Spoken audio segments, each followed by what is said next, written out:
Assalamualaikum warahmatullahi wabarakatuh. Apa kabar anak-anak yang solih dan solihah? Semoga semua dalam keadaan yang sehat dan dalam lindungan Allah Subhanahu wa Ta'ala. Alhamdulillah, pada hari ini kita dapat bertemu kembali untuk melanjutkan pembelajaran jarak jauh kita. Hari ini kita sampai pada materi pelajaran kelima dengan tema Teladanan Rasulullah Shallallahu Alaihi Wasallam dan sahabatnya. Subtema kejujuran dan kasih sayang Rasulullah Shallallahu Alaihi Wasallam. Namun sebelum kita mulai pembelajaran kita, mari kita awali dengan membaca doa bersama-sama agar Allah Subhanahu wa Ta'ala senantiasa memberikan pemahaman dan menjadikan ilmunya menjadi ilmu yang manfaat. A'udzu billahi minasyaitonir rajim. Bismillahirrahmanirrahim.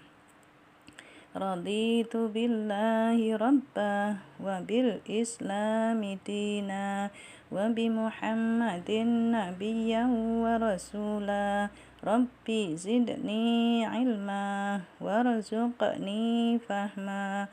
Amin ya rabbal alamin.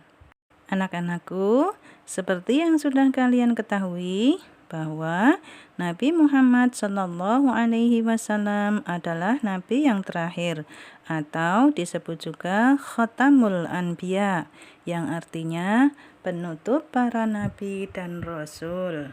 Anak-anakku, perhatikan beberapa keteladanan Nabi Muhammad Shallallahu Alaihi Wasallam berikut ini. 1. Nabi Muhammad Shallallahu Alaihi Wasallam Al-Amin.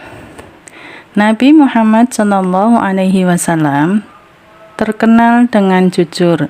Sifat jujur itu terlihat sejak sebelum diangkat menjadi Rasul. Pada usia remaja, beliau diminta bantuan oleh pamannya untuk membawa barang dagangan Siti Khadijah binti Khuwailid, seorang wanita yang kaya dan dihormati di kota Mekah. Pada usia 35 tahun, Nabi Muhammad Shallallahu Alaihi Wasallam bersama-sama dengan orang Quraisy diminta untuk memperbaiki Ka'bah.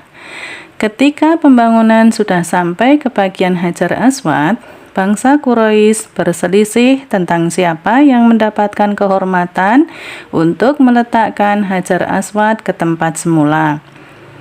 Pada akhirnya, mereka sepakat menunjuk Muhammad Shallallahu Alaihi Wasallam sebagai orang yang tepat untuk melakukan hal tersebut.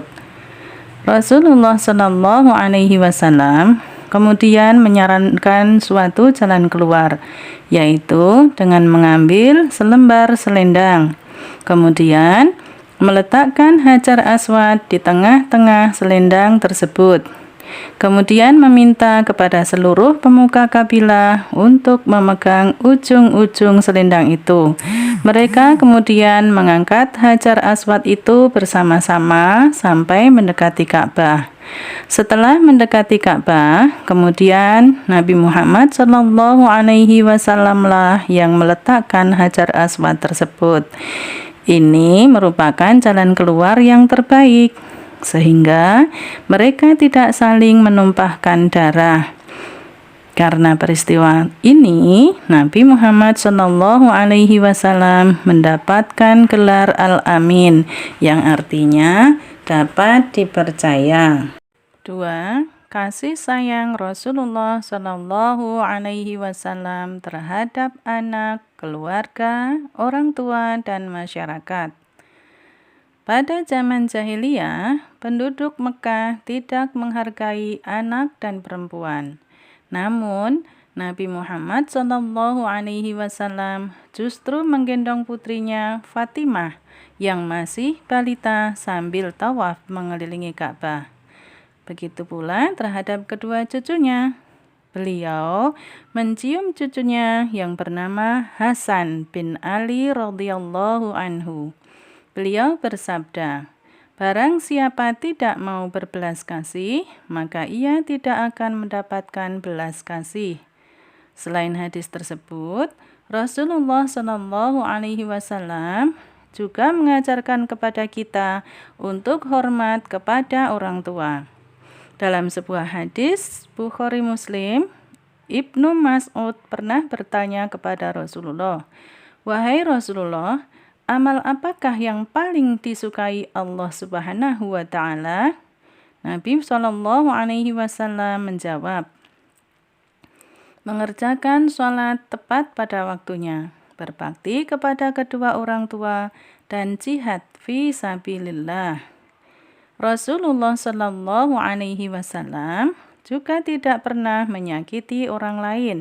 Beliau bersabda, "Barang siapa yang beriman kepada Allah Subhanahu wa taala dan hari akhir, maka hendaklah ia berkata baik atau diam." 3. Kepedulian Rasulullah Shallallahu alaihi wasallam terhadap lingkungan. Rasulullah Shallallahu alaihi wasallam selain mengajarkan kepada kita ibadah, sholat, dan ibadah-ibadah wajib yang lainnya, beliau juga mengajarkan kepada kita untuk senantiasa peduli terhadap lingkungan hidup. Hal itu tercermin dalam perilaku beliau antara lain sebagai berikut. 1.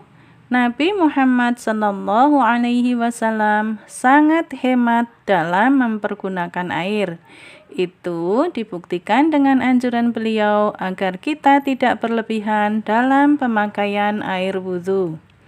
Yang kedua, Nabi Muhammad Shallallahu Alaihi Wasallam juga mengajarkan kepada kita agar tidak melakukan kerusakan di muka bumi. 4. Nabi Muhammad Shallallahu Alaihi Wasallam sebagai pembawa rahmat bagi alam semesta. Nabi Muhammad Shallallahu Alaihi Wasallam diutus oleh Allah Subhanahu wa taala sebagai rahmatan lil alamin. Artinya sebagai pembawa kasih sayang bagi alam semesta. Anak-anakku, tentu kalian ingin mengetahui apa tujuan dakwah Nabi Muhammad Shallallahu Alaihi Wasallam.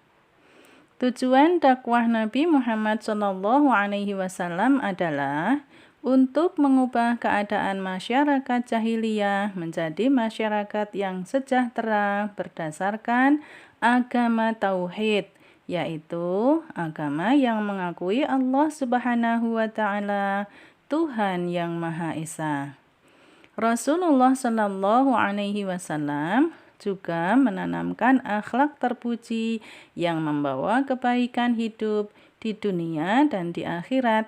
Salah satu contohnya adalah ketika beliau dan pengikutnya hijrah ke kota Madinah.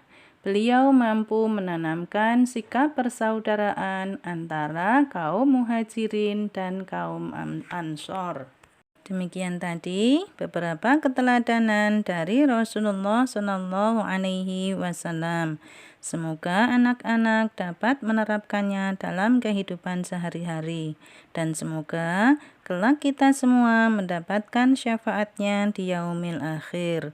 Terima kasih. Assalamualaikum warahmatullahi wabarakatuh.